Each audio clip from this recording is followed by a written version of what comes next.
and welcome to Awakening Your Inner Genius that we have online today. We've got Miss Margaret Rue, which is one of our board members of the University of Science and Philosophy, as our guest here today. Answer some deep-hearted questions. She is actually lived with Leo Russell for 10 years. It's funny because we'll have some stories to tell about that. So there's a lot going to be unfolding on this session. And we've got Mr. Porter and John Bonzel, Jim Porter and John Bonzel, and they are longtime students. We got an ex-president of the University of Science and Philosophy, and Jim has been his cohort for 50 plus years on this message. And Margaret too. God, you guys, we got some classic stuff coming up, and we got Karen Elkins, who brings us all of our Science to Sage magazine for 16 years and been studying the Walter Russell science and here working with us on this home study course. So thank you everyone for being here. And we're going to start out with a little meditation just to kind of get centered up here. And we'll have a little music. We'll take a couple minutes and then we're going to get into some of the question and answers about meditation. So this will be a good experience. We can go full screen on that, and then what we do is just kind of unwind. This is where we're in meditation. We're trying to forget our body. I like the idea of like when you're daydreaming. If you think about it, you're not really thinking about anything. Your mind is full, but there's no real parts to it. And that's kind of the state for me when I get into meditation. I like to go into that stillness, and the way I get there is I kind of daydream. So forget your body. The idea is to forget all your thinking elements that go through your brain and to just quiet down your thinking. So when I'm thinking hard, I wind it. It's like winding up an old spring clock or winding up an old toy. When you're thinking hard, you wind it up and then you release it and it takes off. And that's concentration, is winding it up. And decentration is letting it all go. So it's an unwinding of your thinking. I like to think of it, not think of it, but I feel like my thoughts get longer and longer rather than shorter and shorter is concentration. Longer and longer is decentration. So just take a minute to relax, settle yourself in your chair. I like to close my lids because it allows me to get out of that thinking brain and let my thoughts get longer and longer, and listen to the sounds of the ocean. And think of the beauty of the ocean. And let yourself settle in to that nice, easy flow of nature, which is omnipresent. And that means it's everywhere all the time. God centers everything, and God is outside of everything. So right now we're going to the center. We do this by unwinding. Try and find that quiet place where you can just let everything go and get out of your thinking. Sometimes it's thinking of a good piece of music, and there's no better music to me than the sound of the ocean and nature. It's rhythmic, it's tonal, but it's rhythmic also if you really listen to it. Let's listen to the waves for a second. And just breathe it in. And unwind that spring. Let those thoughts just get longer and longer.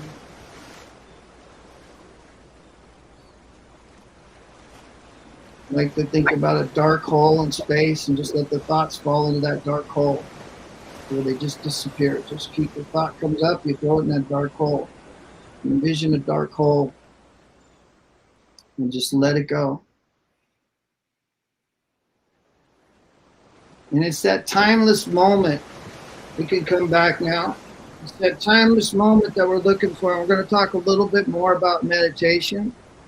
You guys want to come on back, and we don't want to go too far into it so we lose everybody. But we're going to come back now to more of a concentrative state. If you should be able to feel that decentrative state of unwinding, and then now we're going to come back and we're going to do some studying and talking and breaking down these principles and how to apply them in your life today.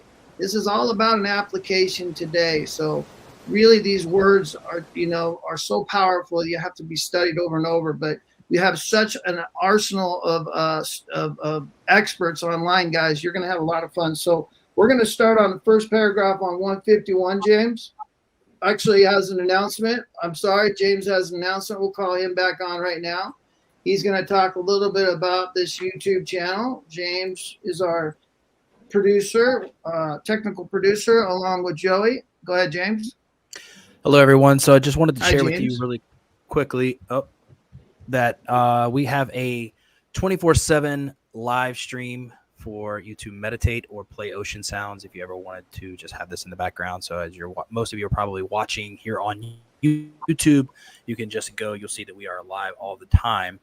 And right now it is just this ocean stream. As you can see, we have some chat over here if you wanted to chat with people, as well as some future plans for this live channel. So we have all kinds of cool things coming: video clips, guided meditations, sessions, live Q&A segments, artist spot. There's all kinds of really fun plans for this live channel. And so if you have any ideas or thoughts about what you would like to see here, feel free to share them in the comments or email us at awakenyourinnergenius@gmail.com. Thank you, James. And there's a lot goes into these podcasts. This doesn't just come together easy, and it's the passion and genius that you're witnessing.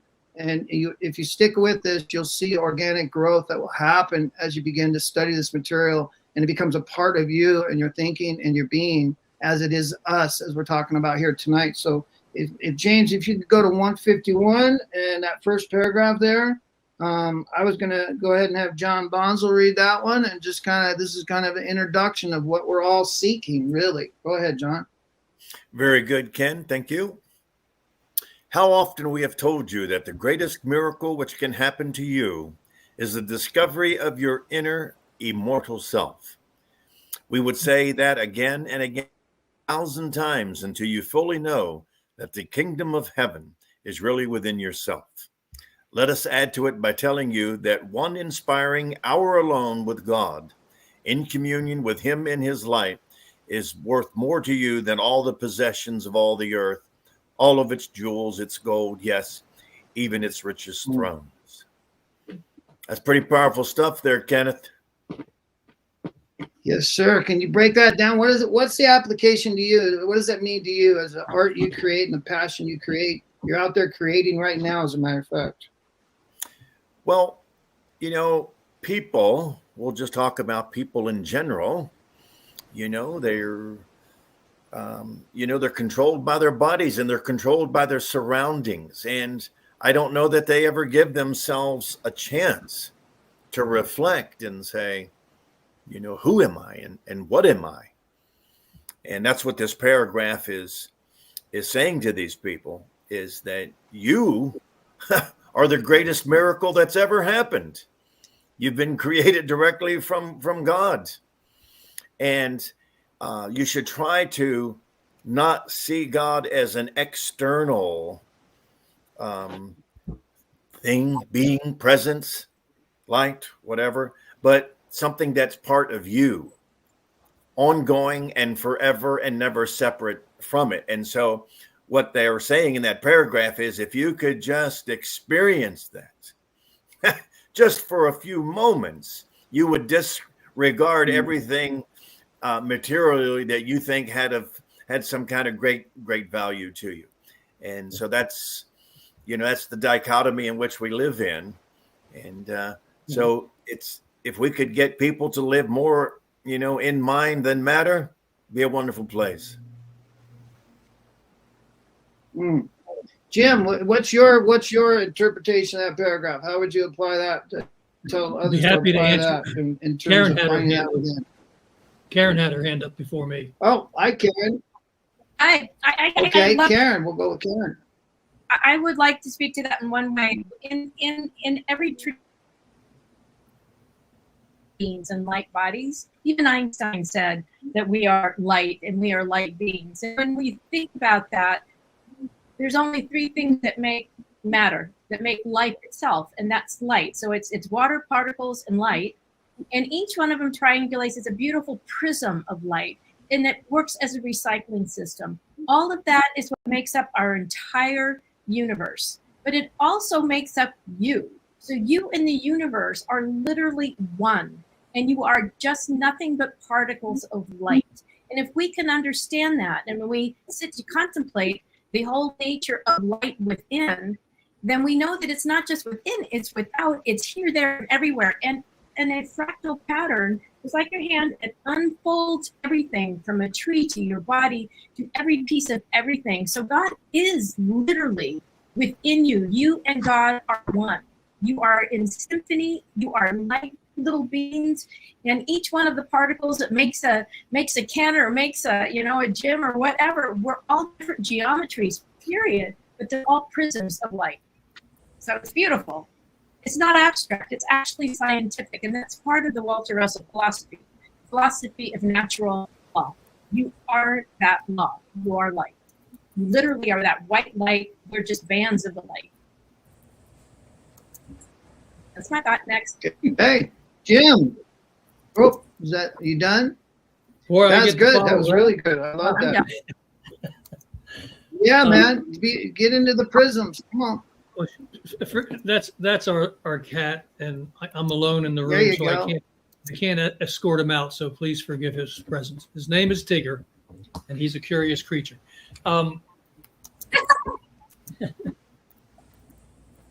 That is a body that So how knows do you itself find the kingdom body within, only. Jim? Hang on. What you just saw is a body that knows itself as body only. It hasn't yet evolved the ability to question existence. It just is body. We, humanity, have taken that giant step that Russell's talk about to consciousness. We've been consciously aware and be able to question the universe and our place in it. That is the beginning of the gift. So many of us think, well, we're not even on the road to enlightenment yet. Yes, you are. The last age or so that has passed is you in a stage of enlightenment. Russell's referred to it as the pagan barbarian stage. Now we're about to leave that stage in mass and move to the genius stage, where we will begin to work knowingly with God and not thinking ourselves body as much. We will be able to put the body self aside and accomplish magnificent, marvelous things. And I'm talking tens upon tens upon tens of thousands right now on the planet that will fast develop into millions, that will cause a transition into the new age that, looking back even a few hundred years from now, will be staggering what has taken place. So that's what I see there. And you can put it all in perspective when you know, as Karen said, who you are, where you came from, and what your purpose and function is. Okay. Very- Margaret, would you do me a favor and read the paragraph on 151, the second paragraph, and then comment on both of them? It just Okay. goes a little bit over into 152. Okay. The highest of all attainments. Do you have your home study course? Yes. This highest of all the attainments of man, we are trying to open up to you through your continued growth of comprehension. Do not think it easy for you to acquire such a high goal overnight. That is impossible. Many write that they have followed our instructions carefully, but cannot decentrate to the stillness of zero, try how they may. The following is typical of many such questions. And then, did you want me to read the question? No, go ahead and share on that. I just want to know, so this is Yeah, about awakening actually, inside. On the first paragraph, the building up the treasures in heaven rather than on earth. It's an old biblical reference, of course. Yeah. And so often I think a lot of people allow life to carry them through. In other words, they're always responding to circumstances. They're not really defining themselves and what they want to see in life. Many of them are not proactive in creating the kind of life that they would like.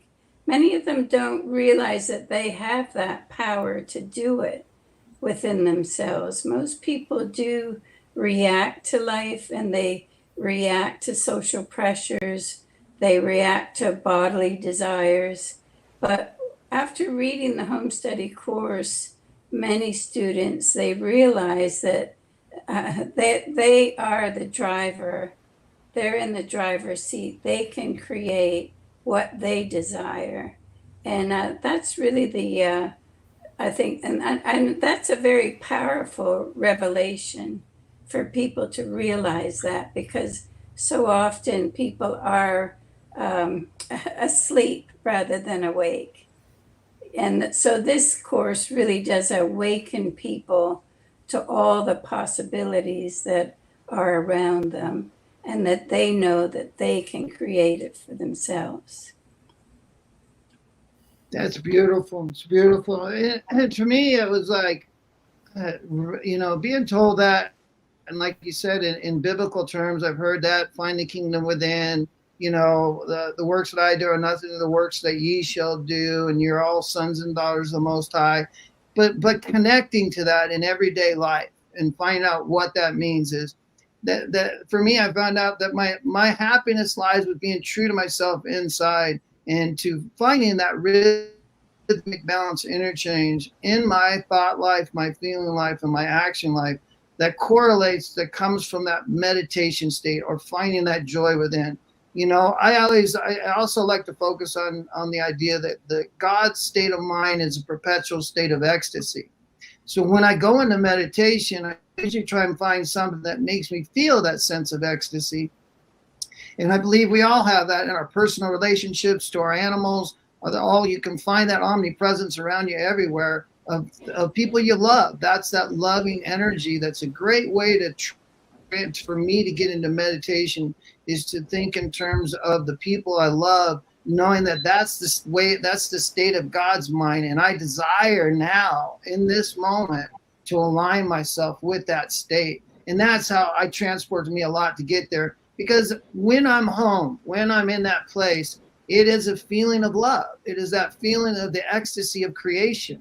Mr. Bonzo's turned me on to Mozart, and we're told by the Russells to listen to classical music, because it'll wake up something inside you. And I love classical anyway, but now I've become this big Mozart fan, and I'm feeling moved by it. It's another level of inspiration, of the love that it takes to create that kind of masterpiece. And what I like to do is think about, what was it that Mozart first heard when he heard that symphony or that concerto or that opera, whatever it is that I'm listening to, right? Imagine, like, what were the first sounds in the mind of that musician, of that composer. And to know that God, that comes from the pool of God, the pool of the idea that God has, like the ocean. If you touch any of it, you touch all of it. But you can take a drop out and do what you want with it, and that would be considered similar to finding that joy inside. We all have that right to have that joy inside. Nobody can make you get there, but only thing that people can do is indicate that it is there. And what I love about this work is that we're shown how to get there. So on that note, I'd like to go to the question there. 152, it's the answer, and it's the second paragraph, but let's go ahead and read the answer there on 152, the first answer. And Jim, you want to go ahead and read that? And before we do, can I make a comment? Yes, of course. I'm sorry. Go ahead, Karen. You've got to remember, Mozart was in the flow. He never said he wrote anything. He said it came from God. So this is very much aligned with Walter Russell's work. Be in the flow, listen, and you will get it. And I think in Mozart's last years, I think he was deaf. And so he didn't hear it in the conventional way that we understand it. He actually was still in the flow and wrote down the notes. So again, that's the other way that you can know that he was tapped into God. Yeah, right. And he never had any corrections either, right? He never had any corrections. He was always in the flow. That's beautiful. Yeah, so he could literally write the whole concerto down or the symphony, and it would have no correction. John knows a lot about that also. John's helped me to see a lot about the masterful work, and that's the point. Is there's so many masters to inspire us. He heard it and wrote it, and he knew it was the symphony of the universe. He knew it was part of the harmonics within the spheres. He was actually playing the spheres music. Kepler understood the harmonics of the spheres. He heard it and translated and put it down. The sounds So of the that's what spheres, you call- yes. The music of the Yeah. sphere. The music of the sphere is what the term is. Okay. Good, good. Very good. sorry. Very, very insightful. Okay, so Yeah. no, we're just trying to, how we try and keep flow going. All right, so 152, Jim, the answer there. Can you read that? I can, but I want to take a second to point out what Margaret covered. Can we all collectively throughout the world take a nice deep breath and relax? Guess what? They just let us off the hook. You don't have to become illumined completely right now. Relax. Take your time. Take the steps. Take the path up the mountain with joy, but climb the mountain. See yourself there, but climb the mountain. So this is big to me. Every time we get to this part in the unit, I get back to it, and that reminds me. You're not required to become fully illumined overnight. And John has pointed out very well how Leo said you don't want to be. It's more, it separates you so much from the average man. So the answer to the question of the man was basically what we're talking about. How is it that I try so hard and can't meditate? Well, the answer is the more you can obtain that state, the easier it will be for you to repeat it. Your question indicates that you make too great an effort to accomplish that result. This means that you are concentrating upon having it happen instead of decentrating to let it happen. Boy, is that powerful. We all need to calm down and let it happen. And one of the greatest gifts I ever got from this material and from Mrs. Russell personally is being reminded that every time you have that inspirational moment, you just had a mini illumination. So we all have experienced it. We all have had that wonderful aha moment. The difference between a Dr. Russell and a Leo Russell is they have learned to hold it, and we are learning to hold it. And it's okay. It's okay if you have difficulty doing it. It's okay. Just keep doing it. Ken? Good, good. Okay, go to 153, Jim, just to wrap up on what you're saying and read that third paragraph, our light and our inspirations. Our light and our inspirations, however, cannot re-inspire you immediately, for you always take instructions or readings first through your senses by recording them in your brain before they are finally absorbed by your soul to become knowledge. Just as you have to take food into your stomach first before it can be absorbed into the bloodstream to become nourishment. The great drawback to the unfoldment of inner vision is that what is recorded on most people's brains never passes beyond them to reach the soul. Can you just read those last three sentences? Sure. On that part. Very many even expect to obtain full cosmic consciousness immediately by applying our instructions. That is utterly impossible, as it is undesirable for one who is not ready for it. Students, you want me to read on? No, that's good. I think that's a good little segment to help us to. I'm going to go to break that down a little bit of like why the steps are necessary, why we do need to process this, and how we get it to that place beyond our frontal cortex to our visceral to finally to our minds. How does it sink in? How does this get? Let me jump in for a second, Ken. And I apologize, but when I was sitting on the desk at the university for over 3 years, and I received phone calls regularly from people who had had the brief experience of a shot of illumination. Often happens to people under 30, young people. And it's so messed with their lives because the first thing they wanted to do with that knowledge is share it with the world. I spoke to people that were put in institutions, that were drugged, that were cast out by their families, that told that they were subnormal, that were told that they were devil possessed, who have experienced this. So believe me, when you want to gently move into illumination, that's what you want to do. Because if you get too much too fast, the desire to share it with the world is overwhelming.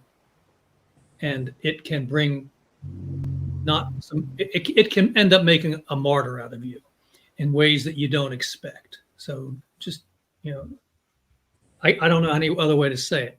Take joy in your gentle but steady climb up the mountain to enlightenment. Margaret, you want to share on that? Share on that part right there? Do you got anything you want to add to that? Yes, Leo often said that people that are driven to alcohol and drugs, they're driven to try and forget their bodies. They may have had, inspirations, and then the regular world is boring to them. And so they're trying to seek that stillness really the wrong way, incorrectly, through stimulants.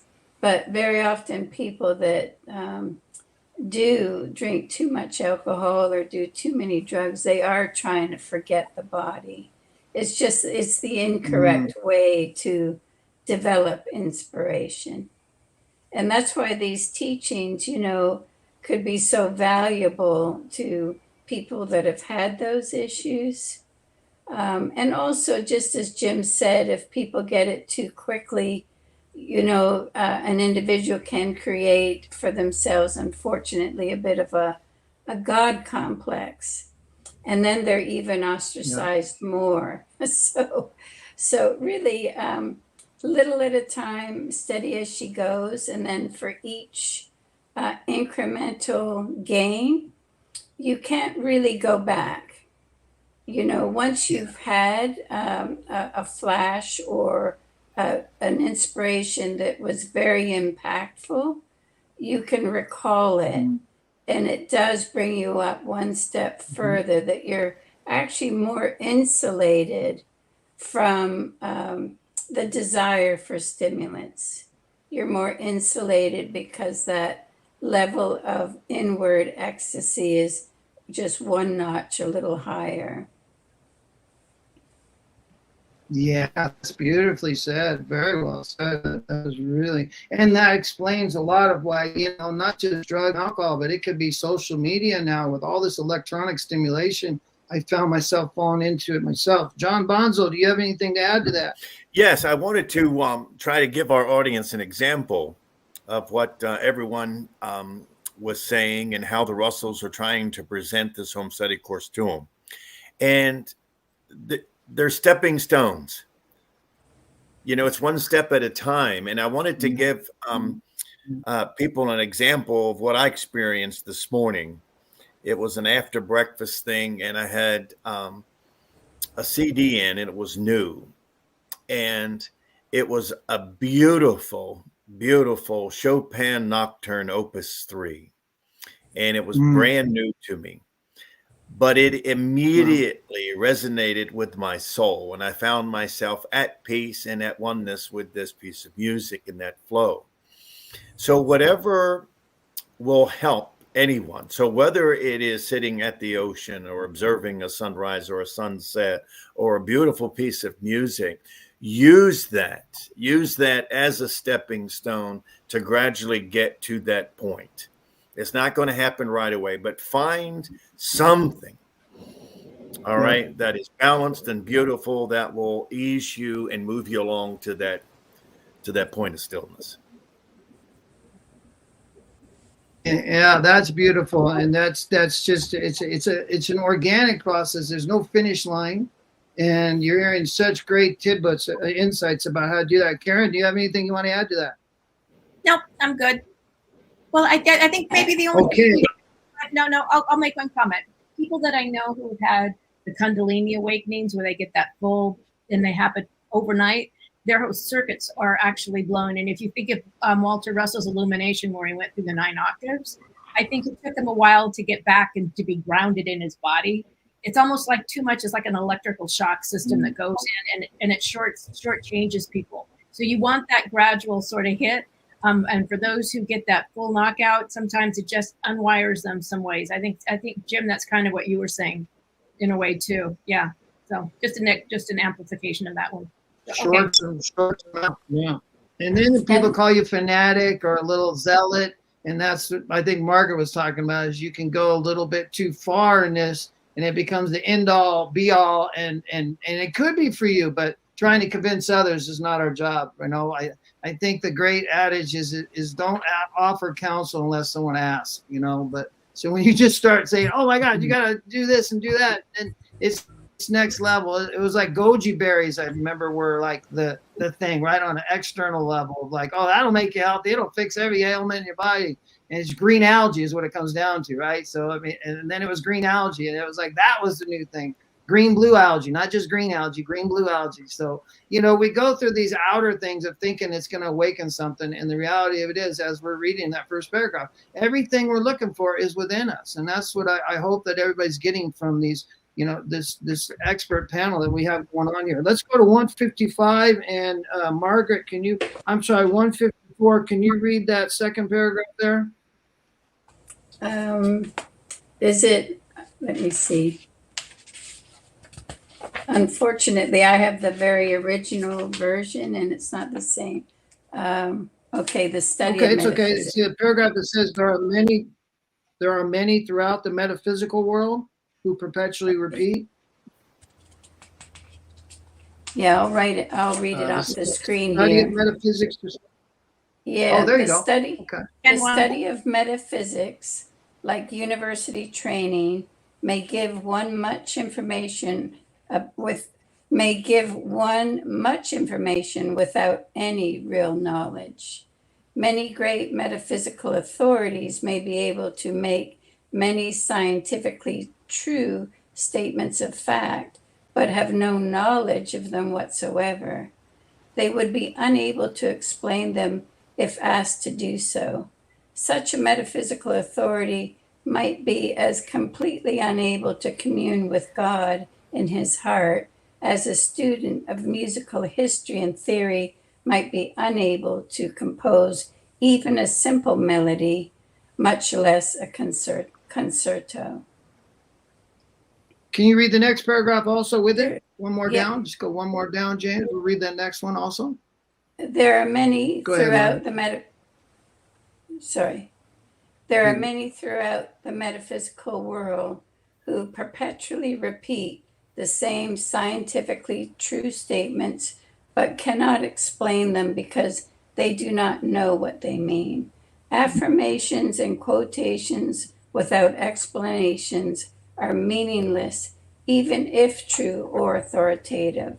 Of what benefit if a man says to you, "Be ye ever transformed by the renewing of your mind," if he does not also tell you how to renew your mind and what with?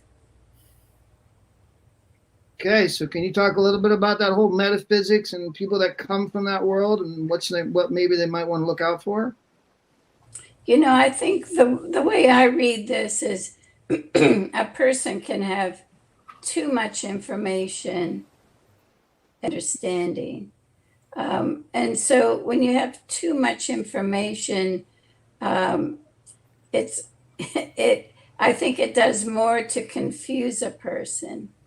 And man has an excellent way of making life very complex. And our universities, our big universities throughout America, of course, have really made everything so complex. And so, they are looking at the details of the outer world without really understanding how they were created. In other words, they don't know the cause. And so once you know cause, you realize that life is very simple. It's not complicated. And so I think that's what the Russells are trying to say. In other words, you've got to know it in your soul.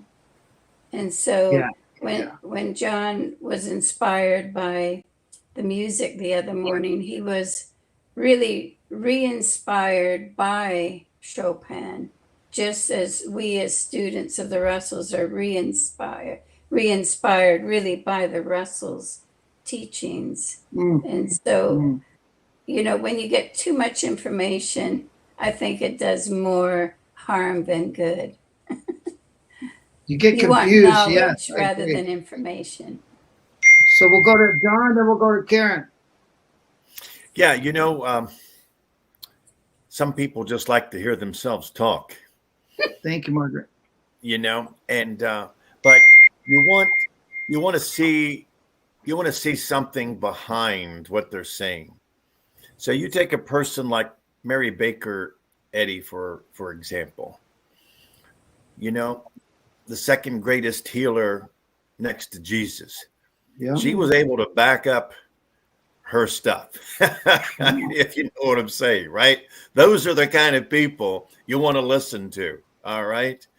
And I mean, I get it. We're all looking and we're all searching, and sometimes, we fall into some traps, but those that you are following, put a little pressure on them and have them, like the Russell said, have them put up, show me some facts, show me something, give me some detail, exemplify what you're talking about instead of boring me to death. I love it. I love it. Karen. For me, having worked with a lot of gifted kids, they come in different kind of packages, you might say. Some people who are considered highly intelligent have what I call rote. They have either photographic memories or rote memory, and it is not inspired stuff. And they may look incredibly smart, but if you were to go to the forest or go someplace with them, they wouldn't know what the heck to do. They can spouse it off, but they don't know it. And so I think it's one thing to be, it's like you can, doing something rote and doing something over and over doesn't give you passion. It doesn't give you that zest for life or that part of creativity. So just being knowledgeable without any context to why you're doing it, just like Mozart, he did it from his soul, he did it from his heart, he did it from the love of creation and the passion. A whole different thing if you can go stock shelves 24/7 and you can do it, but it's not passionate. It's rote, it's boring, it's whatever. You want to be able to create from your soul, from your heart, from your passion. That's why it's important to live a passion, to live life, and to pursue the things that God's given you in that seed of you to do, and not to do some other person's seed because they told you to go do it. And because you learned it, but you don't love doing it, and it doesn't get you anywhere, and you're not inspired. There's no light and light. So that's Beautiful, beautiful. Jim, did you want to share anything on that? No, she nailed it. Okay. Jim, why don't you go to 155 and read the second paragraph there into the third paragraph, second and third paragraph. Starting with we want. Yes, sir. There you go. We want this to be thoroughly understood, for it is important to you that you know the difference between stating a fact, which really is a fact, and knowing it. We will give you a simple example to exemplify our meaning. For centuries, people have made these two true statements: God is love and God is light. Yet no one up to this day has any knowledge whatsoever of their meaning. Until today, the meaning of love has a sex connotation to the average man, and the meaning of light has never been defined or explained by science. Every scientific theory. Can you scroll down a little bit, James, please? Slow down? No. No, I was saying the other James. Okay. You're Jim. He's James. Jim, I'm Jim. Forgive me. Every scientific theory of light is physical, one based upon waves and corpuscles. Should I go on or stop there? Yeah. No, let's share on those two, please. That's good stuff right there. You can scroll up a little bit, James, so we can see that other pair. There you go, right there. Perfect. Okay. If mankind ever knew the meaning of love, we would have had a different kind of civilization. Its significant meaning is the giving and re-giving. Pardon me, thank you. Its scientific meaning is the giving and re-giving of nature's process. In nature's process has never been known. Likewise, the scientific meaning of light, electricity, gravity, magnetism, energy, polarization, atomic structure, and many, many other things has never yet been known on Earth and is being revealed in this course for the first time in human history. That's heavy. Okay, let's talk about that. Well, we're going to get Yeah, into yeah. it as we move into the science very much. Go ahead, Jim. Oh, I thought you We'll went go to to John. John. Okay. We're going to John Okay. after you. Yes, I wanted to re-emphasize that last sentence that Jim read when he said when the Russell said, for the first time in the course of human history. We got to hold that thought for just a moment and realize the power and what people have in their hands that have this home study course. And as they progress through it, what will be revealed to them are things that they'll never and have never gotten in school, never will get, but will through this home study course. And it's exciting. It's exciting to know that here we are only in unit 2. And think of the discussions that we've had and how gentle the Russells are in lead us into these great scientific discoveries that's going to happen. But yet we got 3 more units on love and man's character and all of that. So we're going to get there. But I just thought that line, it's beautiful. And the Russells, these teachings are about the only thing I can think of that you could actually use that line. Right? Yes. That really okay, let's go to Margaret. That's beautiful, John. Margaret, what is it you see in that is just a powerful statement. We do need to seed on that, but that's beautiful. Go ahead, Margaret. Yeah, when the Russells say God is light and God is love, it is true. It's always repeated, but people often don't really see behind the meaning of that. And I often share an occurrence that happened when I was living with Leo. She had attempted to take my father into the light. He was suffering with lung cancer, and she had hoped to heal him.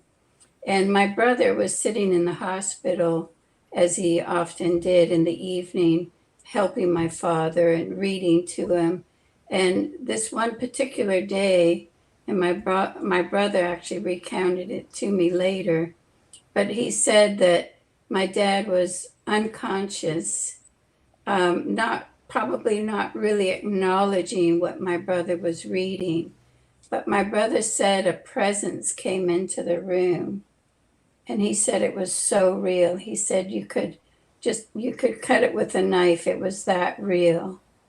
So, and it was like a quietude, just a heavy presence that was elation.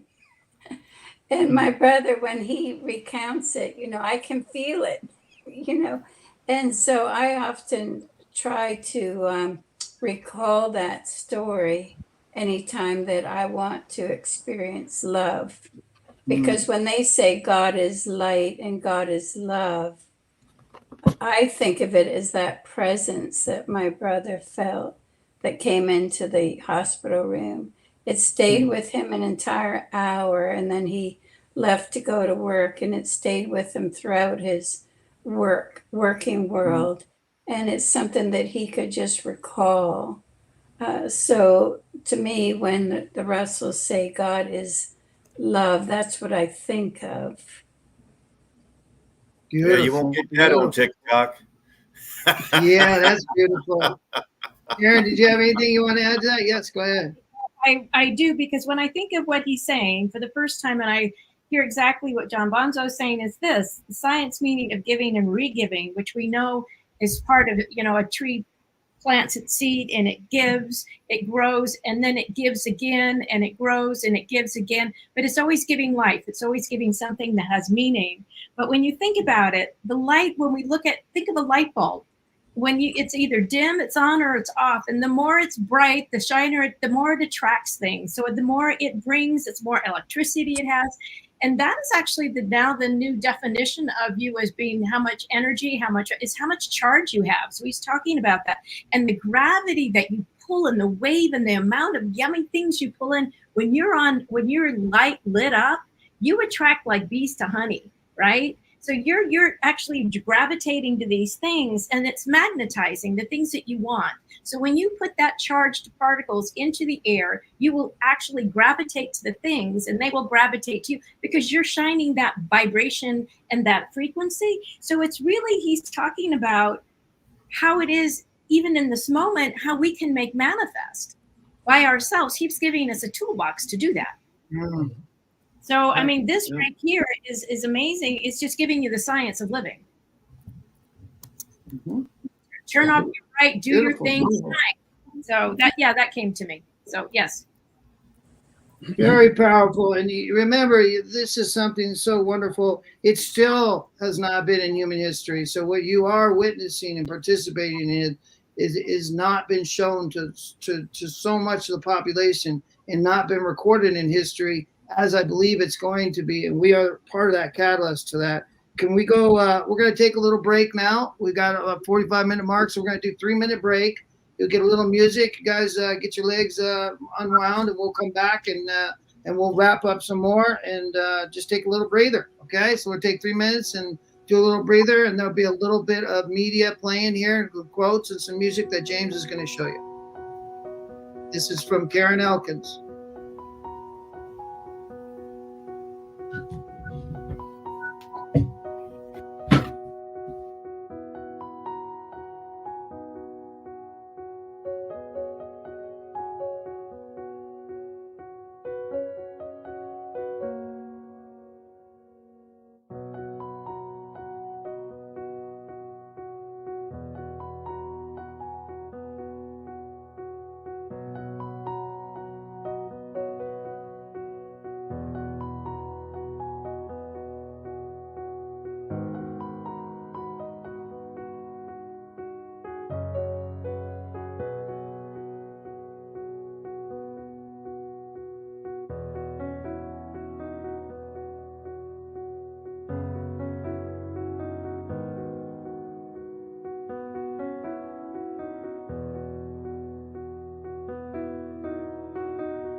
We are back. Hello, everyone. Boy, You know, this little quote right here says so much.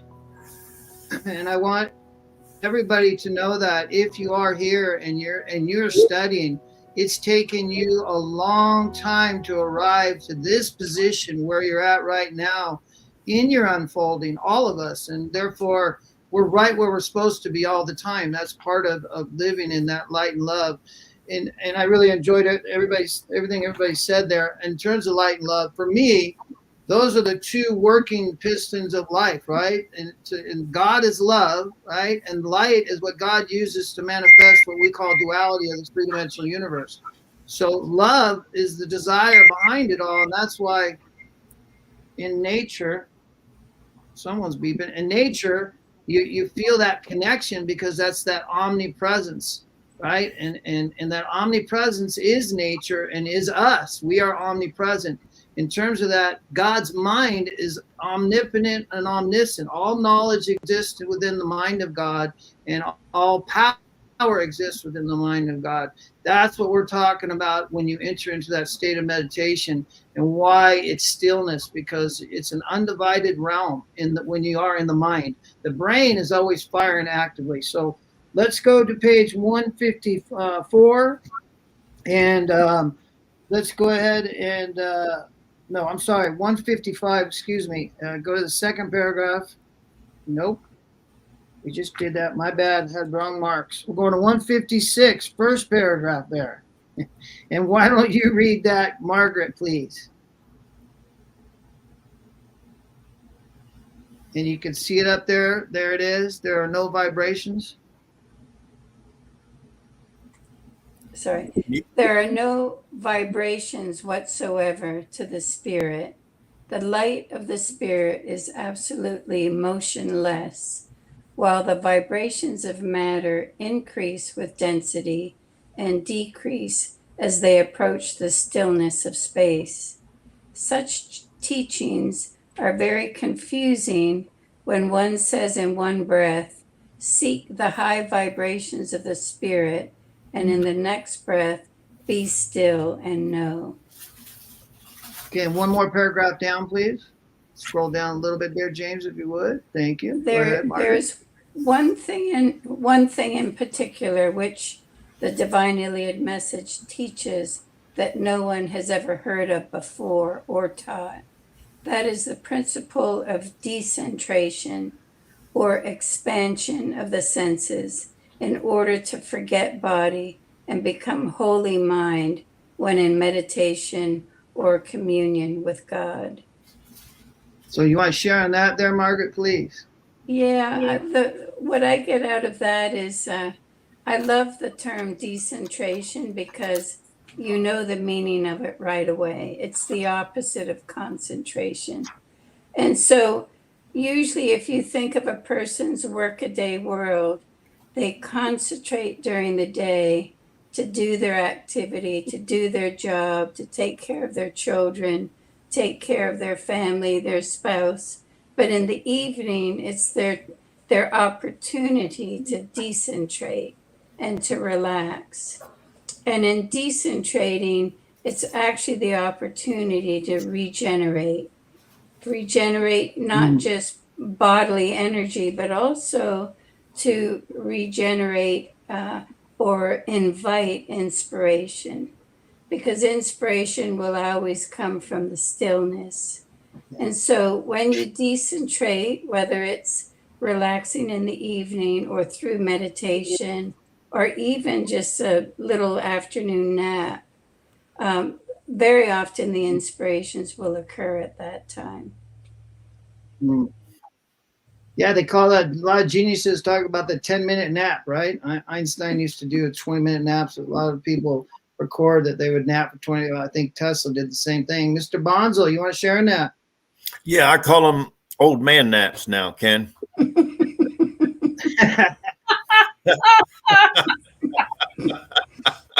But the result is the same. Title's different, but the result is the same. Yeah, we're all going there one way or the other. I don't think I could add anything to what Margaret shared. It was beautifully done.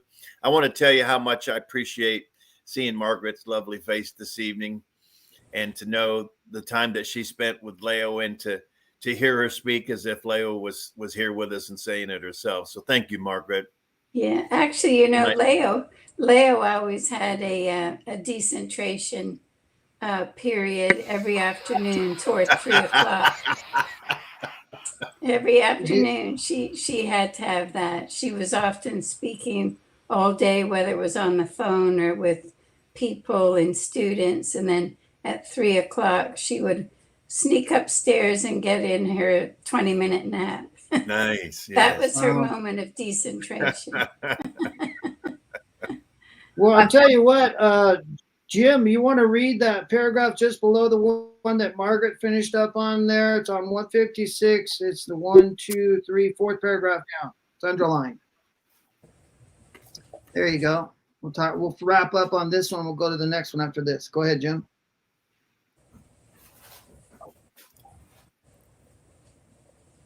Oh, Jim is muted.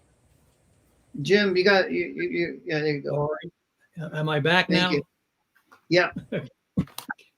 Decentration is a relaxation of the senses to give freedom to the mind to conceive idea from its source, while concentration tenses the seat of sensation in the brain and prevents reaching beyond the electric activity of the brain into the stillness of the seat of consciousness, from where our knowledge comes. Pretty straightforward. Can I make a thought on that? Sure. Because I decided to look up what the brain waves look like at different states, and the delta is got the calm, almost nothing. That's a place where you rest, and then the theta is where you do the dream and the learning. That's the other, and it starts getting a little wavy, and then after that you can tell relaxation is alpha, and then the waves get a little bit more jagged and bumpy in the beta and the gamma. So it's interesting. You can see in the wavelengths of the science, there's a science behind what people could not have seen before without the instruments. So the work here is right on with what we're learning with the different states, and they're relative to their wavelengths. And so the more quiet you are, you're getting into that stillness, and you're letting source come in. So just a thought. Yeah, John, you want to read that? Margaret, can you read the final paragraph there that wraps that up? And then I'm going to go down to the bottom of 157. But go ahead and wrap up that one. Our teachings. Our teaching regarding decentration is an entirely new principle, for no one has ever thought of or suspected it as an attribute of the mind until God gave us this knowledge and commanded us to teach it. You have read a few of the words of God's command in lesson number 7 as proof that this principle was never known before on earth, or if James could scroll up, as proof that this principle was never known on earth or had ever entered human consciousness, is that no word which covers that idea has ever been provided. The dictionary makes no provision for the thought, for the word decentration is not in it. That's heavy. Yeah, so we just got done talking about how important that is, and I think we need to keep going a little bit on that. What do you got on that, John? I think it's important Come back to you, know, Margaret. as if we could have just backed up. I just want to reference backing up just a hair. And, you know, in some cases, you know, when it says here that the Russells said that God had given them the commandments of these teachings, and to give this word to man. And anytime you hear somebody say that phrase, right? Well, God told me this and God told me that. And you know what I mean by that? But this is a case where you have two 360 cosmic conscious illuminates telling you that it's time to move forward. It's time to grow a little bit. And the word decentration came into vocabulary, just like the Russell said, it came to them directly from source. It's in the Iliad, and now here they use it repetitively in the first units here of the home study course. So it's important for the world to know, to man know what that actually means, because that's one half of their growth, is learning how to do that. Because until then, it's just going to be a struggle over and over again. It's a sense existence. Yes. There's a cute passage in the God Will Work With You But Not For You book, where Leo recites an incident where one of her friend's children was fighting with her sister. And so the mother of the child said, well, why don't you sit in that chair in the corner and you talk to God on how to solve this problem? Yeah. And so the little child sat quietly for about 10 minutes. And then she got up off the chair and she told her mother, she said, God told me to kiss my sister and tell her I'm sorry. But what the child was actually doing was the child was decentrating. And so the inspiration of what she should do to remedy the fight came to her. And so it can be taught to children just as easily as to adults. Oh, yeah. If not easier, quite frankly. They don't have all the past and future blocking them, the worry of the future and the regrets of the past, that we have to deal with as we age, as we move along. Anybody else want to share something on that, any more on that? I think it's like a proof. Decentration is almost like a proof of a formula, if you will. If you were going to put it in scientific terms, even though it's unscientific, if you will, it's like a proof. It's saying, try it. The only scoffers are the ones that haven't tried it. But if you try decentration, you will find something. Just the concept of it will lead you of unwinding my thoughts as opposed to winding them up, and realizing that piston in life is why I get so worn down. I keep staying in my brain and I never allow myself to relax and unwind and decentrate for a while to recharge. You're ever tired? Go decentrate. Go walk in the other room. Go in a closet, talk to God, get centered with God. You get upset, get angry, go decentrate for a minute. Just what Margaret was saying about that little girl, and you will come out of it with a feeling of love, of the best feeling of when you get quiet. The best resolve is to just not fight. Do not resist, not that tension or that evil, if you will. Don't resist it, because it doesn't exist in your life. If you can get to that spot. So that's a great parable of God will work with you, but not for you, right? That's where that came from. Yes. And then, when we talk of love is giving and then re-giving, I always think of the passage in the video, It's a Wonderful Life, when Jimmy Stewart is ready to throw himself off the bridge and his angel throws himself into the water so That's that right. Jimmy That's Stewart right. has to save him. Yeah. So in other words, the very act of giving is an immediate re-giving to that individual. So, 100%. I always say to people, if they're a little bit lost in life, they should think of something they can do for another person. And then that in itself will give an immediate re-giving, because the person will come out of their funk because they're thinking of someone other than themselves. So I love that passage in that movie, though, because it's an immediate My favorite movie of all re-giving. time. It's my Pardon favorite me? movie of all time. Right. It's my right, favorite movie of all time. Right. It's a Wonderful Life. That was a sleeper. They actually did that, a very low budget. It was just a contract thing. They had no expectations. And then it actually stayed on the shelf for 20 years before they released it. And it was after they released it for 20 years that it became such a classic and such a novel. It took 20 years for mankind to catch up to even the concept of what you're talking about right now. Right. And the nuances of what was said in there, it's a message of you have everything you want. You have everything you need. You would never throw your life away. It goes with that adage. If everybody sat in a circle and put all their problems in a hat, and then everybody got to review the hat, they'd probably take all their problems back, because they'd be looking at other people going, damn, man, I thought I was messed up, man. I thought I was carrying a load. You're carrying a load. You know, it's like you want your own stuff. You really do. And that is proof. I think I've got a screenplay myself that I've been working on developing that has that same premise. Anyway, let's go to 157 on that note. And Karen, why don't you read that last paragraph there on 157, and we'll reference Margaret just took us there. It's amazing how the intuition just goes towards this message. It's like as everyone's talking, it just pulls us along this message of the next level and the next layer. But go ahead, Karen.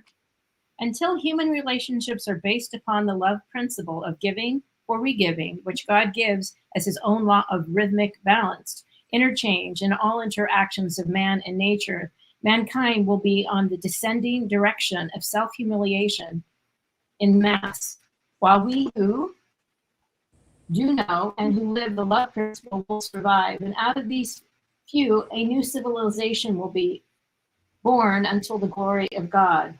I think that's okay. I will. Tell you. No, if you want to stop there, that's fine. No. I'll read on. There we go. Tell me what to do, boss. Go ahead. Okay. We tell you just finish that paragraph up there. Okay. The present decade, the state of man in mass, whoever grows greed for possession, even the whole world ownership, as surely will break in his measure and his own breach of the law. The present wars of man are not manifest of killing for greed, and greed must disappear before love can be in the world. And so in relationship to the idea, God's word in the message is, if love be in the world, hate cannot be. So I think Buddha has a quote that says something like the idea that hate never solved any problem. Hate never solved any war. There's a saying to something to that degree. But I also think, it goes back to, we've talked about this before in other episodes, is when every nation goes to take from another what it has and leaves the people impoverished, which a lot of the big companies or the big world companies, whether it's been the United States or China or Russia or any of these big boys, go in to smaller countries and just literally rape the land and leave the people destitute. This is why we have the wars and the things. There's not balance. There's no balance. People can't live in a sustainable way. Yeah, with dignity. Nor can they. Often when Karen read that passage, it looks pretty dismal, and I'm reminded of a comment Leo often made. She said, "I'm in the world, but I'm not of it." Yeah. In other words, when you see men in the mass creating such hardship for themselves and for others, you wonder, well, how can I insulate myself from it? Yes. And Leo just said, well, I'm not of this world. Even though we're all one, we're all subject, to the actions of men in the mass. But I think, when you have knowledge, you have a better capacity to insulate yourself from all those hurts, and you realize it's the entire drama of creation. Yep. And what we can do, as students of the Russells' work, is try and live our best life and hope that it rubs off to those in our immediate surroundings. That's funny you should say that. We were just talking about the drama of creation last week and about, God being the master playwright, and that God doesn't get upset when the villain does something wrong and the good guy does something right, because it all ends to the good. Even when you do something wrong, fall down and scrape your knees, you've learned a lesson to not fall down or be out of balance, stay in balance. Otherwise, you're going to scrape your knees. And I think it also states that we are not our bodies. And, if you are your body, point to where you're at in that body. I always tell people, can you point to where you're at in that body? Because I can't. Go ahead, John. What you got? No, I was just admiring Margaret glowing here this evening as she's talking about this message, because I know her story. And I remember her telling me that when she was in Northern Virginia and doing her real estate and living her life. And Ken, her story is a little bit like yours, right? Here's a lady that lived with Leo, right? Living in DC. There you are, 30-year student living in LA, and you don't have anybody to talk to. Nope. And to see her light up this evening and being able to reference these teachings that she knows so well, it's just beautiful to witness. Well, Yeah, I agree. I admire that you and along with Kim Faith put all this together, because it's really brilliant. And then over time, you'll get a huge membership, I'm sure, and a tremendous viewership, because it is material that has not really been taught before. And You know, it's and I just always nice. talk about you guys, what you guys bring to it is the application, which is the most important thing. It's like, okay, it sounds great. Now, how the hell do I live it? And that's what this is all about. This podcast is about helping show people how to live it. Jim, did you want to share that last segment? I felt like you were right in there with out of that message there about killing for greed and about our world going into the hell in a handbasket. Well, that's the direction that the collective mass thoughts of humanity have taken us in. That's the falling back into the abyss of another dark age that the Russells warn about. But the gift that we have, and I've mentioned this many times before, that we are heading out of the Piscean age and into the Aquarian age. We're going out of murkiness and water and depth and darkness and into enlightenment of mind and thought. Man will begin to become much more sensitive to picking up deception in their fellow man. And because and mass start to be able to do that, the deceptions that have been carried on for thousands of years in society will not work anymore. And we're already seeing the destruction of that hold that the lost ones, I'll say, to put it gently, have had on humanity. We're not so easily deceived anymore.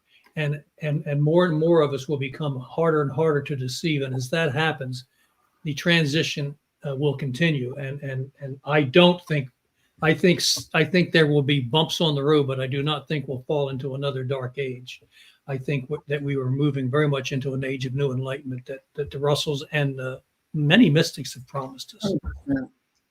I think it's Very good. interesting. I think, Ken, what it's also inviting here, not just to dwell on the Navy, I agree with Jim, is this is inviting us to elevate our civilization, and that we actually do the art, we do the beauty, we admire the music, and we put those back things in our lives in every which way that we can. And to be that, and that's the spark that everybody has within them. And interesting, when you think of television and all these things, they're controlling the air waves, which means they are attempting to control the narrative in the story. And as I agree with Jim, that we don't have to buy into the story anymore. We're beginning to see it as a story, and the stage thing that they're trying to do to predominate stories in our mind. And the way they have created the division and the opposites for the hate is ridiculous. But we've got to get to the point where we say, no, we're all one. And even what side of the aisle you are, they all want good things, I think, for the most part. But how you get there is another thing. So we just need to build our civilization like we've built every other great civilization. We need to read, we need to be inspired, we need to create, we need to innovate. We can get there. And Yes, stop above thinking all that our else, bodies are hang on real. 1 second, Ken. Hang on. Above all else, don't go to war with what is perceived by you as darkness. It is falling of its own accord. Let it fall. Give light, give love, and move forward into the new age. Don't let them take your kids to war. Yeah. Don't let your moms go. No, those are all things that have happened, and certainly can record that. But you know, it's like we're talking about getting out of the body and entering into that true state of creativity and creation. It's a creative process, you know, it's a creating universe. So if you want to live in it, you must be creating something. I know for me, I don't feel a sense of purpose unless I'm creating something and dedicating my energy towards that creation. And what you're witnessing right now, anybody who's watching this, is a group of people that have loved this message and love life so much they want to share this message. It's not easy to share this message. This is a journey, and you're going to hear that, but it's the layers and the journey that it takes. It took you a long time to get here, so be patient in the unfolding and know you've come so far to even be here. That's the real point. If you're here under the principle of love, because that's why we're here. We're manifesting the love principle in what we're doing and sharing this message. So I think that that's really important for all of us to recognize. I mean, you look at just what you're looking at right now. Is that how are you guys in your room right now? Yet I can see you on my screen as though I know you. I know all of you, so I see you. I feel the reality of you. Yet you're just a projected image through a camera.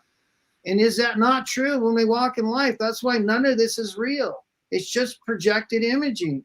And we know that, again, I say it all the time, because how would all this world fit in your eyeball? How does your couch, your car, how does your business fit in your eyeball, right? But yet you go there every day. You never think of it. How does it transmit from that gigantic physical form that I think it is, that's real? It's not real. It's light. Otherwise, it wouldn't transfer. Just like if we weren't transferred into light, these camera images wouldn't be here on screen. It's transferred just like our brain transfers images of this three-dimensional universe, and it transmits light. We are light transmitters. We must condense these long waves to short waves into the brain cells of to even get an image of what we're seeing. So I hope that makes sense. And to me, it was just learning that my body is not who I am. What I am is of love, and I am of light. That's what I am, right? That's how we begin to know, and we can start to say, my Father and I are one. When I know the light and I know love, not just abstractly, but can define that a meaning for me of what that means to me today. And love being the motivator for all creativity, right? You cannot create something wonderful if you don't add love into it. Think about food cooked without love. It just doesn't taste good. You can almost go to a restaurant.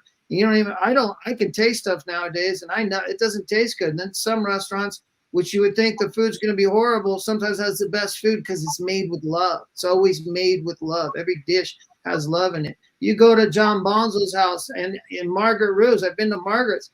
I've had the pleasure of being to everybody's but Karen's. But you guys, there's love all around your life. There's love growing all around these people's lives. These aren't just words. The reason these people are on screen right now is because they're living that light of love. This is, the light doesn't know darkness, and darkness doesn't know light. So I totally agree. It's about aligning ourselves with that state of love and knowing that I am in this world, but I am not of this world. Because if I was, I'd be able to point to where I'm at in this world, right? If you're in this world, point to where you're at in this world. And I just don't see it, right? The real you, the you that I know, that I've gotten to know. Yes, Karen. I'm commenting on somebody's talking about the figment of ether, and what we must be within your own energy. You have an energy field, just like the Earth has an energy field, and it has an etherical thing. And in that field is your lens, and that's where you project your simulation.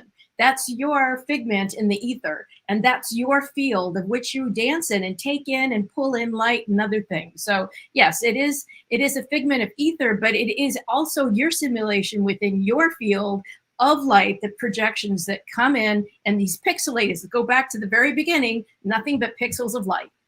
Yep. And as Walter Russell said, it's time to be recognized, we live in an electrical age of particles and waves. So he's stillness, and that field comes out with this whole matrix. And which part of that matrix are you going to dance in? And which pieces of those particles and reflections of light are you going to be in? That goes back to his box when you go to the museum and you look through the box and you see the mirrors and all those reflected mirrors. There's your figment of imagination in your own etherical bubble. There you go. No. Very good. If you haven't seen the box, you can go online and see that and check that out. It is there at the USP website. So you can go to the University there of Science and Philosophy and check out that box. They have a picture of it.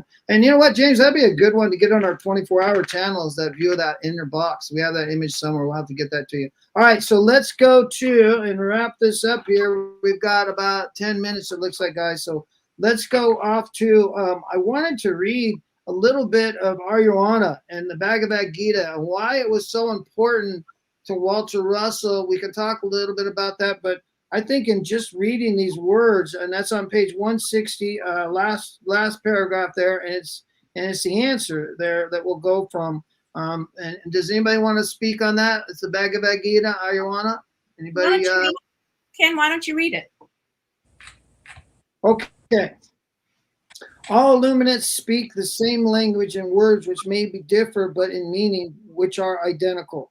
No matter what words are used by any past mystic, other mystics who follow always recognize the one meaning which is in all writings, or in the spoken words, such as those of Jesus, who did not leave any written record for posterity. We will quote some passages from the Bhagavad Gita which sing their own glory in language unmistakable. And these are actual writings, and that's why you can, if you read the Divine Iliad, you'll see the similarities. That's for sure. Another sun gleams there, another moon, another light, not dusk nor dawn nor noon, which they who once behold return no more. They have attained my rest, life's utmost boon. I am what surveys.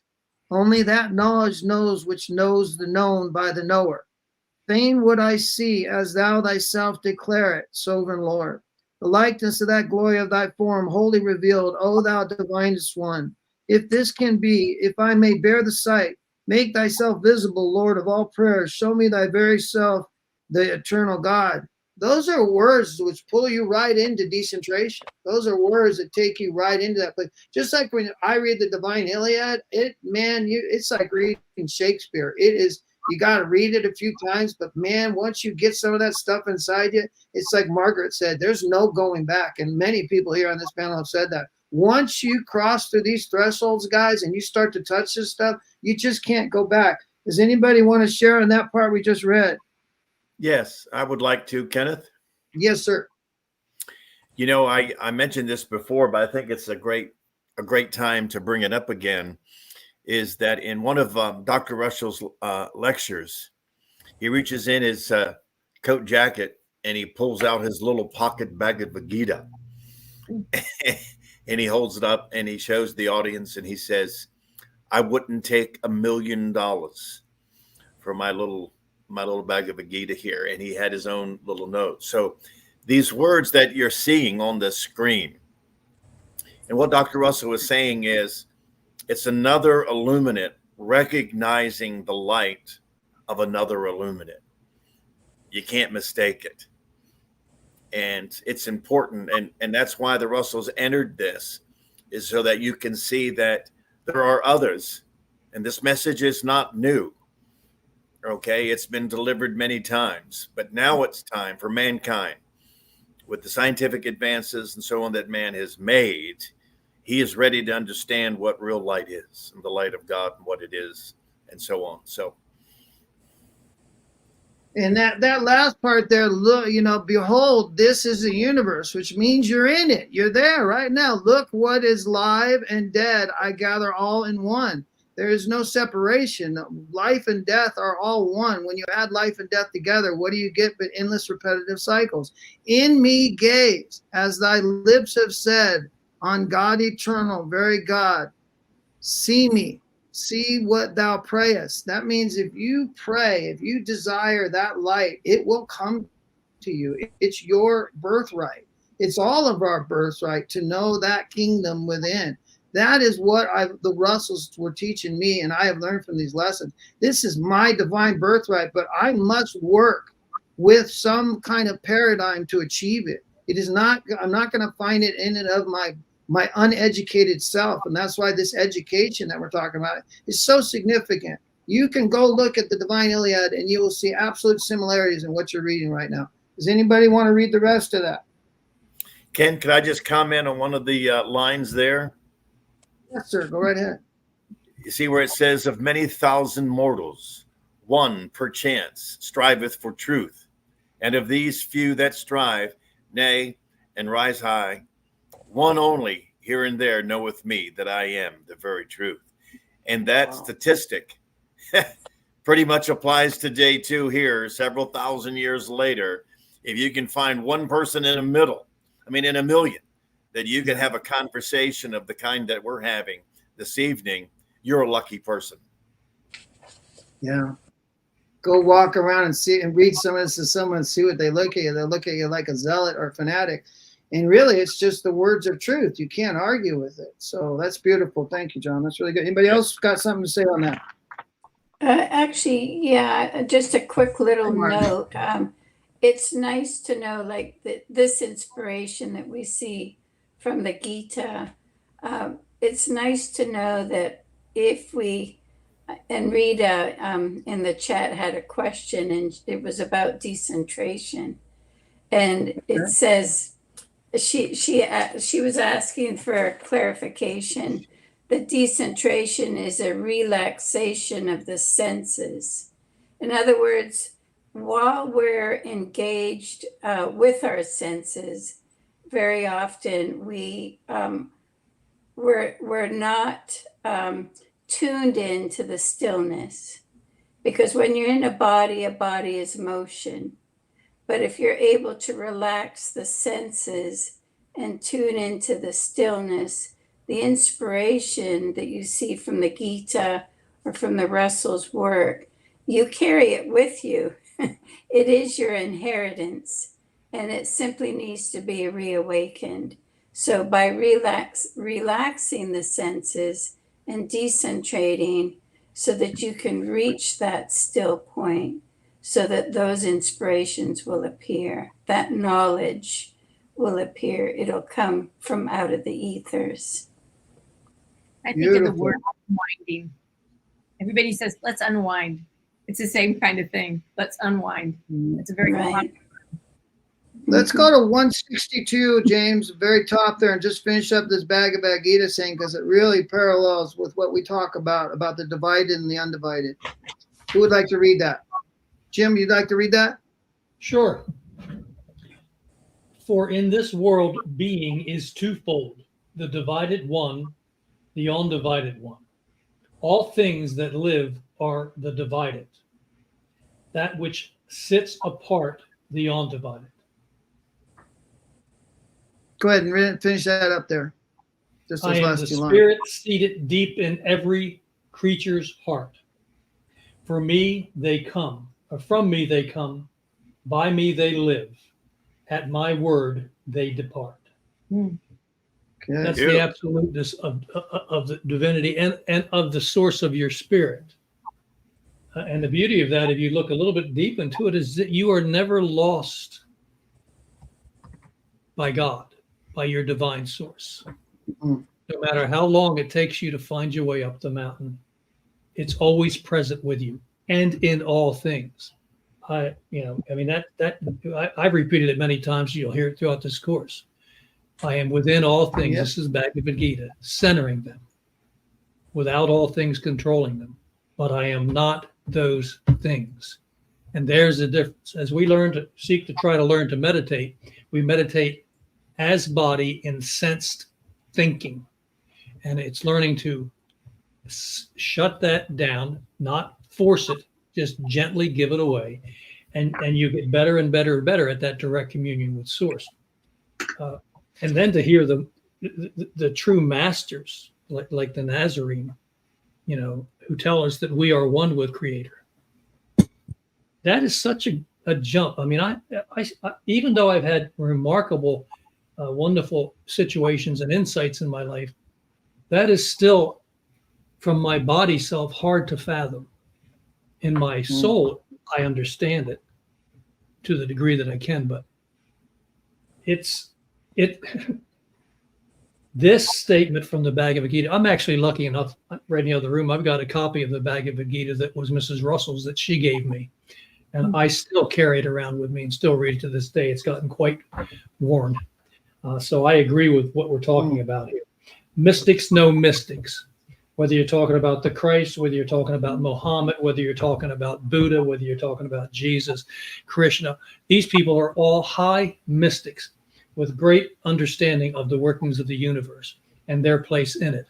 And all they gave us is directions on how to do it ourselves. We're the ones that mess it up. We're the ones that begin to worship them instead of the message or understanding or seeking to understand the message that they give us. And then we finally, in this day and age, have the Russells come along and beautifully write it down in wonderful teachings of how to walk that road to our own enlightenment. And Grant, us the authority to talk directly with Source. What a gift. What a gift. And that quote that you said, Jim, was out of the Divine Iliad, not the Bhagavad Yes, it is. Gita. It's one of my The unity favorites of all things. because it's Yes, the sir. reminder All that right, if God is not that, if God is within all things, centering and without all things controlling, and you are the spirit of divinity, then who are you? You are within all things centering, including your body, and without all things controlling them to the best of your knowledge, to discover your purpose here on earth, which is to manifest divinity. That's it. It doesn't matter how long it takes you to wake up to that. That's it. Yep.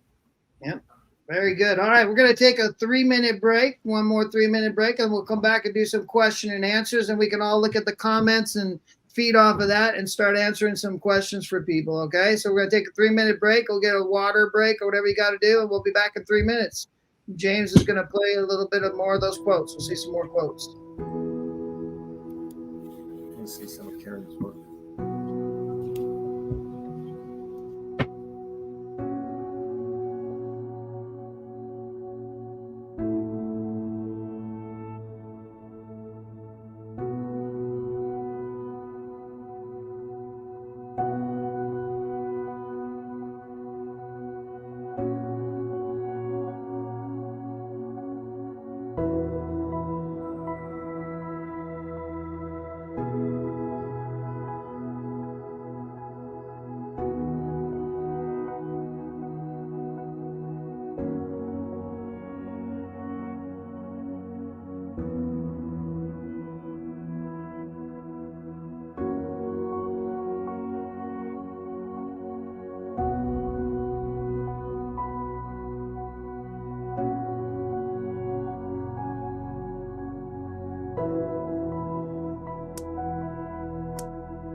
let's thank Karen for that one. Wow, that's beautiful, Karen. Beautiful, beautiful, beautiful. Well done. It's really, God, that needs to be played on a 24-hour channel, but that's for sure.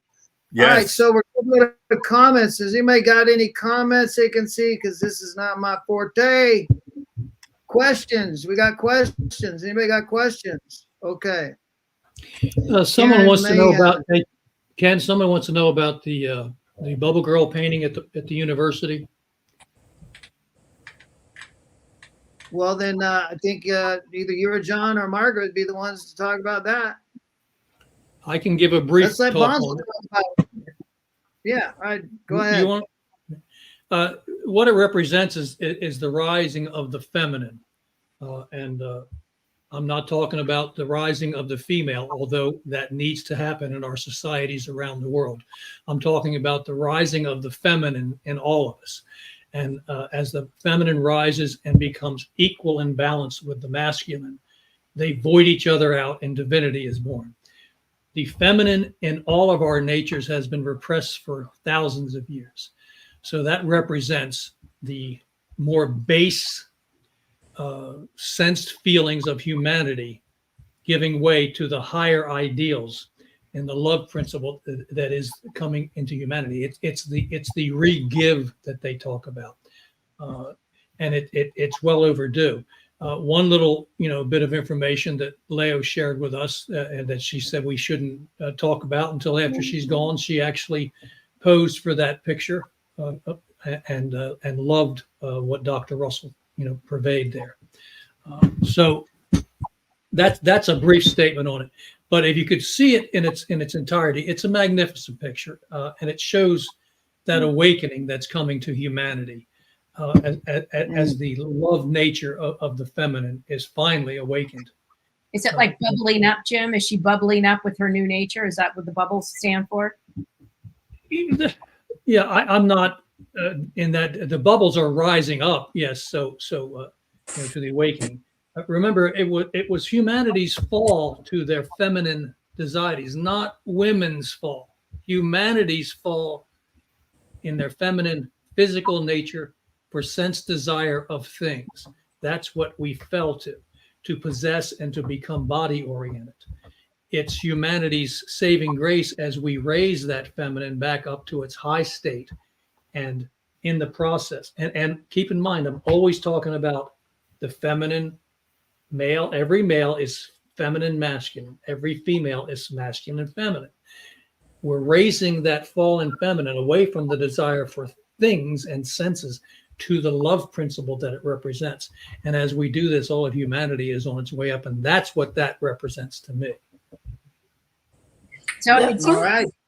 The only Margaret? thing I would add is, and I'm not sure when this painting was done, if it was prior to the Russells meeting or after, I'm not entirely sure, but I remember Leo, she always kept it behind closed doors, because I think it does, I think Dr. may have painted it prior to their meeting, but he changed the face to be Leo, the face and the hair to be Well, Leo. there is another one, Margaret, that you'll notice when you see the shots of him in Carnegie Hall. There's another bubble girl in the background there, but it's not the same one as this.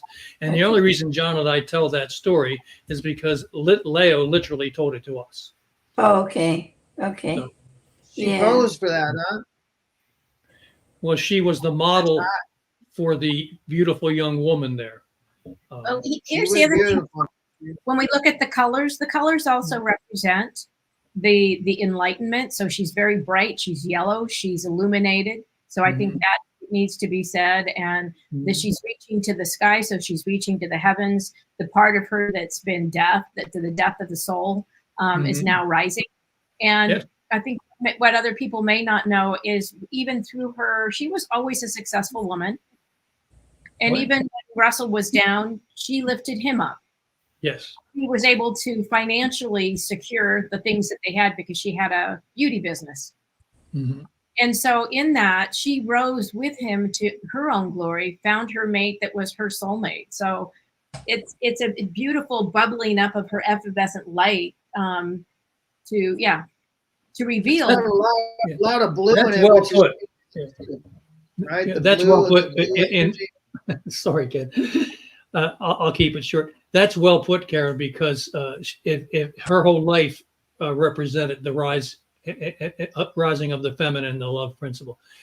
She was literally a universal mother that came to uplift humanity. And Dr. Russell made it very clear in many writings and letters that he has, and even in his presentation to her, God will work with you, but not for you, that without her, and Margaret knows this, and John knows this, without her coming into his life, all that we have in these teachings and this museum would have been lost to humanity.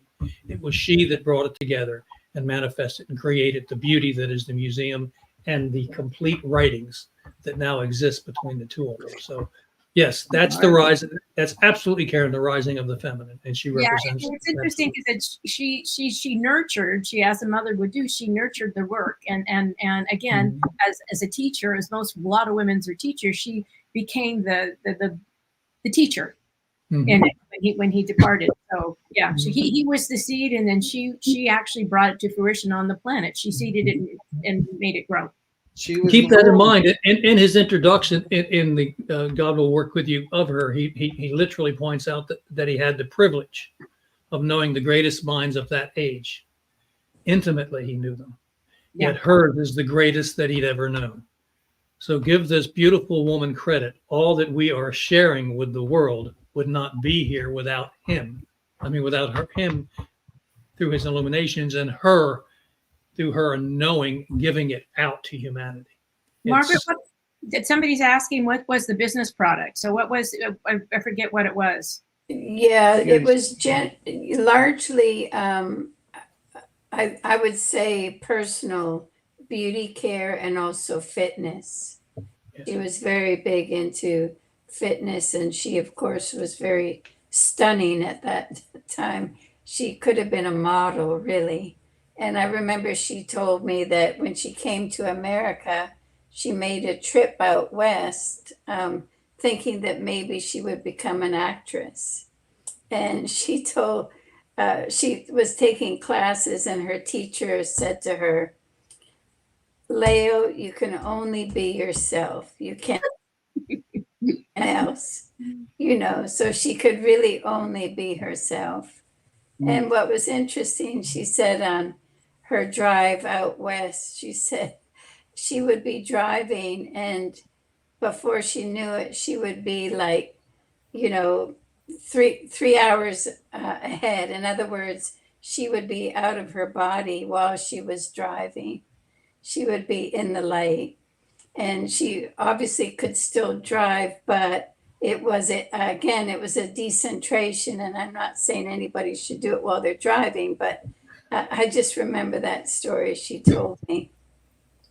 Another interesting point about both Walter and Leo Russell is the fact that they were both prepared to give this message together. And so it's something that they both had a premonition of each other.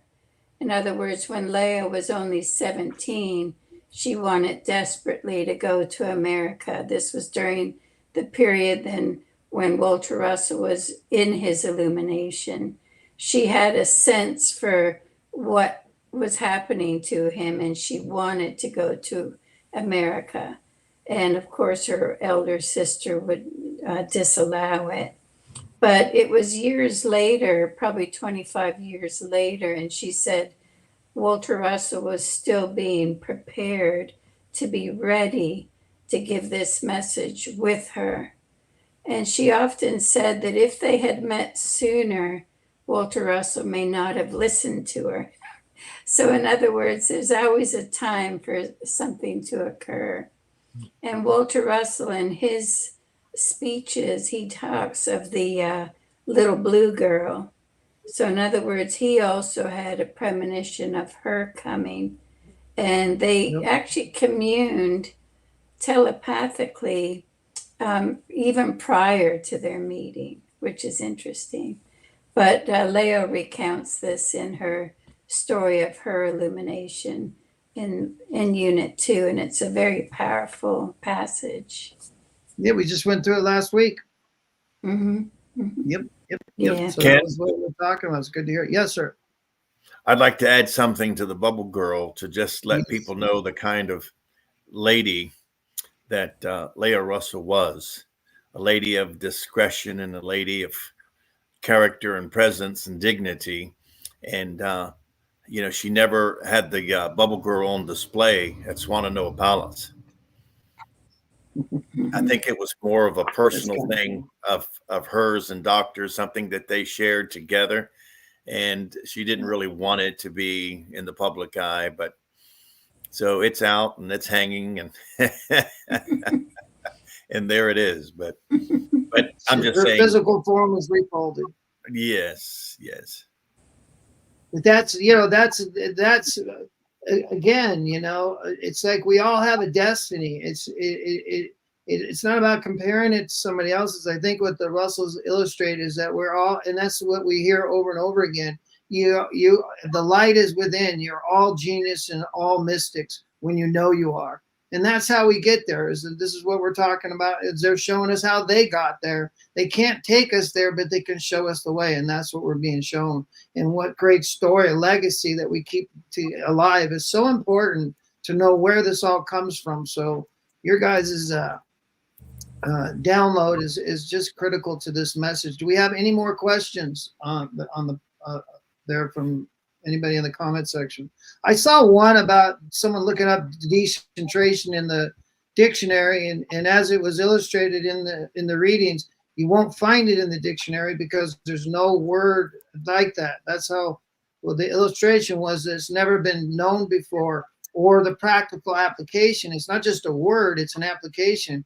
And as Margaret said, it's not that hard to understand. If you look at concentration, you say decentration, you kind of get the idea of it. So it really is not difficult like we try and make it. It's not hard to get to God. Desire is the transporter, though. You won't get there through intellectual. Desire, that soul-to-soul communion with ecstasy, with the perpetual state of mind in ecstasy. That means exceedingly content and fulfilled. That's why I, talk about using the love, people I love, as a transport to get into that rhythmic feeling and then connect that to God and to the light of God in meditation. That transports me every time, is to just to realize that God's state of mind is a perpetual state of ecstasy. When I feel that ecstasy, then I am there at one with God. Do we have any more questions? Are we going to then wrap it up and make sure they? I don't think so. I don't see them. Okay. All right. Then we've done good. So upcoming events. Karen, you wrote this. Oh, no, that's already been done. That guy's an amazing speaker. You should definitely check him out. I would check him out. I think. Is that available somewhere for people to actually replay? I'm working on that. I don't know yet. We're working on that. Yeah, it's not available at this point right now. I haven't got the link. I know that it will be coming. So thank you very much for asking, and we'll definitely make it available. It was I had a great time. It really went off really well, and seemed like a great Kimberly message. said you did an amazing job. Thank you. Yeah, it felt good. The amazing job to me is feeling that presence of love, just doing it from love. Everything done from love is done masterly. You never cut corners when you're doing it with love. It just doesn't happen. So, all right, guys, thanks so much. And Kimberly now is coming up to speak here in August 24th. She's going to be at the museum speaking on the cosmic romance and invitation for a greater love in your life. What a beautiful theme. And I think it's going to be extremely powerful. So I hope that you can attend that. And then we're going to be, actually before that, we're doing the Tesla Tech. And Karen, why don't you share us a little bit about what's going on there at Tesla Tech? Got 5 days. We've got 25 speakers, and from Greg Braden to nuclear physicists to quantum physicists to Kimberly and I are going to be there, and we're going to speak on the Walter Russell work in an evening. We're going to measure out how it feels with different apparatuses that we have. So it's 5 days, 25 speakers, and now it's being live streamed. So if you can't make it, go to teslatech.live, and for $99, you can replay 25 speakers for the rest of your life. And there's just a great diversity of people showing up, and I have a good time every time I go. So join us one way or the other, whether you can join us in person or what. And Margaret's going, Ken, you're going. Yep. And I'm going, Kimberly's going, and Jim's not going.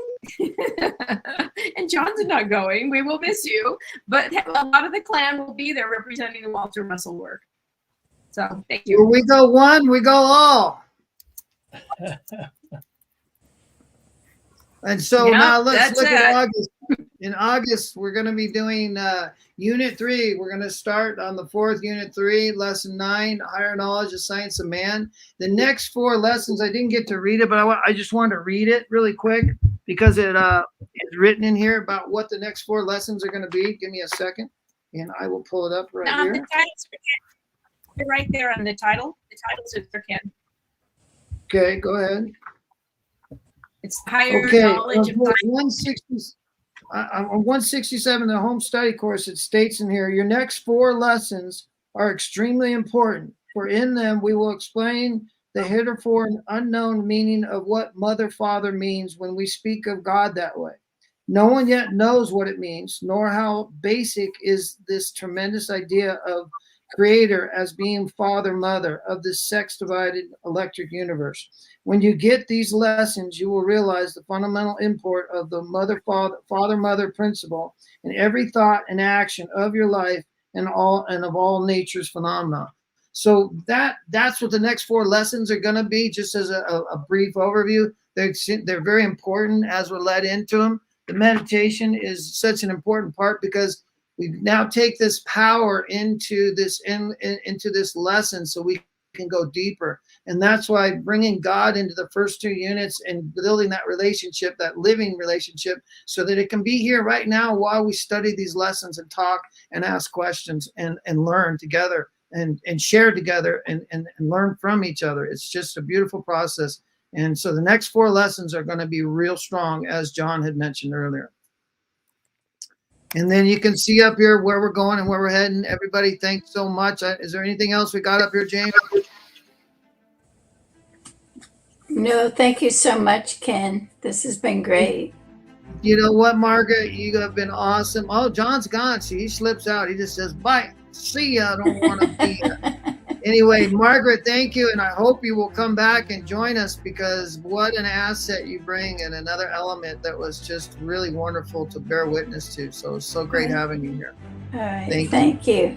Thank you, Good to Karen see and you. Jim and John Bonzo, who said goodbye. Thank you, guys. Everybody have a great night, and we will see you guys next week, August 4th, and we'll be doing Unit 3, Lesson 9, and we're looking forward to it, and we'll see you guys then. Thanks again, and much